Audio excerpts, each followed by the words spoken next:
How do you feel like dealership managers can get involved to help their team grow with Tier 4 marketing? What can the managers do to help? Again, I like everyone to look at it to what's in it for me.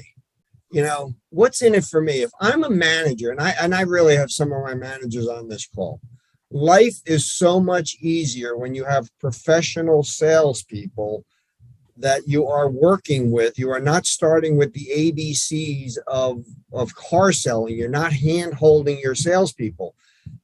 You really are blessed when you don't have that turnover. You have no idea what it's like when you got the bunch of rookies and the people that don't know how to TO a deal. I mean, it's take it for your own best interest. What's in it for you? Your life will be more productive financially and more fun at work when you have professionals around you that are effectively doing their job. Because you're like me, the dealer. The better they are, the more successful you are, and you should be the ringleader.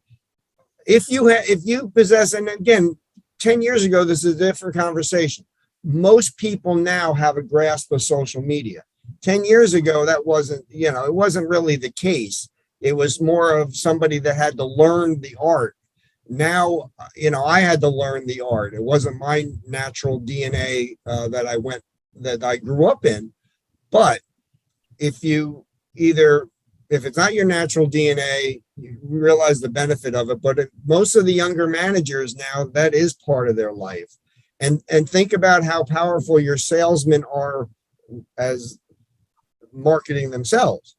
You're the manager. You're the guy behind the curtain. You're Oz behind the curtain that they want to see. If you start getting out there, then you'll be more effective than them because you have more juice than they do theoretically in the consumer's mind. So it's just as important for the manager to do it as it is for the salesman to do it. That's a great point. A good example that I'll give a shout out to a couple of managers on this webinar. Steve Sansone. It was month end, and they were trying to hit a goal, and he made a post like, "Hey, who could I help with a vehicle?" I don't remember exactly what it was, but he just asked for it on his social media, and I think he sold 3 or 4 cars off at the 11th hour just from one post on social media, and that's leading by example. And Brian Dirkman, who's someone he's a manager over at Keyport. For those that don't know, he had never been on social media, but he started a brand new Facebook just so he can lead by example. So I totally agree with what you said. How many people have been hit up by an old high school friend that you haven't seen in 30 years? Boom. It happens 4 or 5 times a month that so-and-so from high school, someone's looking for a car. Everybody wants a connection with somebody in the business, but that's what it is. You're being present.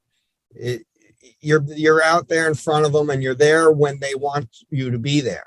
If they're not in the car buying mode, car searching mode, then you're not going to have the engagement you will when someone all of a sudden, "Hey, I need a car. My car broke down." It's about that time.